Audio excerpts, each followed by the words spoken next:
मैं निवेदन करूंगी, बार बार क्यों टोका जाता है महिलाओं को, उसके पीछे कारण है। आप सोने की भांति हो। वो कहती कि पुरुषों को भी टोकिए, ये भी तो शॉर्ट्स पहन करके गली में वॉकिंग करने के लिए चले जाते हैं, हमें ही क्यों टोका जाता है। तो ध्यान देना, इसके पीछे बहुत गहरा रीजन है, शायद आप समझ पाओ। पुरुष एक लोहे की भांति है, लोहे से तुलना की गई है पुरुष की, लेकिन महिला एक हीरे की भांति है, एक गोल्ड की भांति है, सोने की भांति है। आपने देखा होगा, आप यहां से बाहर निकलेंगे, लोहा आपको कहीं भी पड़ा मिल जाएगा।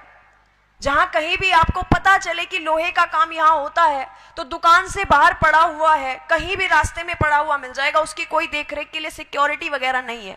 लेकिन जब आप कोई ज्वेलरी खरीदने के लिए जाते हो, गोल्ड और डायमंड की, तब भी यही स्थिति होती है क्या? कवर करके रखा जाता है, और कवर ही नहीं, ओवर सिक्योरिटी में रखा जाता है। साइरेंस यूज हो जाते हैं जैसे ही कोई टच करता है।